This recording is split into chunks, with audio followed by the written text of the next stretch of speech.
నాలుగవ రాశి అయినటువంటిది కర్కాటక రాశి. 2025వ సంవత్సరంలో కర్కాటక రాశి ఆదాయం 8, వ్యయం 2, రాజపూజ్యం 7, అవమానం 3. కర్కాటక రాశి వారికి అష్టమ శని వెళ్ళిపోతుంది. ఇంట్లో అష్టమ శని వెళ్ళిపోయి 9వ ఇంట్లోకి శని వెళ్తున్నాడు.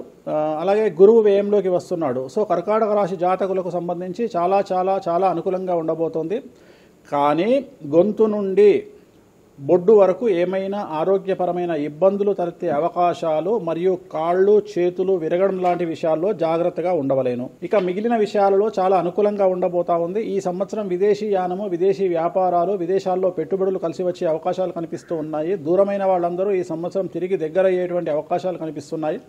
కోర్టు వ్యవహారంలో యందు ఇరుక్కొనుట, అలాగే కోర్టు వ్యవహారంలో యందు జయము ఈ సంవత్సరం కనిపిస్తూ ఉన్నాయి. విద్యార్థులకు అనుకూలమైన ఫలితాలు, విదేశీ యానము, విదేశాల్లో చదువుకునే అవకాశము, అలాగే చదువులో ఉత్తీర్ణత, అవివాహితులకు వివాహ యోగ సూచనలు, సంతానం లేని వారికి సంతాన యోగము, అన్ని రంగాల వారికి జీవనం సుసంపన్నము, కష్టాలు తొలగిపోవుట, అన్ని రంగాల వారికి అనుకూలతలు, మరీ ముఖ్యంగా రైతులకు అనుకూలతలు ఈ సంవత్సరం గోచరిస్తూ ఉన్నాయి. వీరి జాతకంలో ఉన్నటువంటి ఒక్క సమస్య గురువు వ్యయంలో ఉండడం. సో వ్యయంలో ఉన్న గురువు కోసం ఏం చేయాలి అంటే గురువారం నాడు పసుపు రంగు దుస్తులు ధరించడం. అంటే పసుపు రంగు దుస్తులు అంటే ప్యాంట్ షర్ట్ కాకుండా ఒక షర్ట్ వేసినా సరిపోతుంది.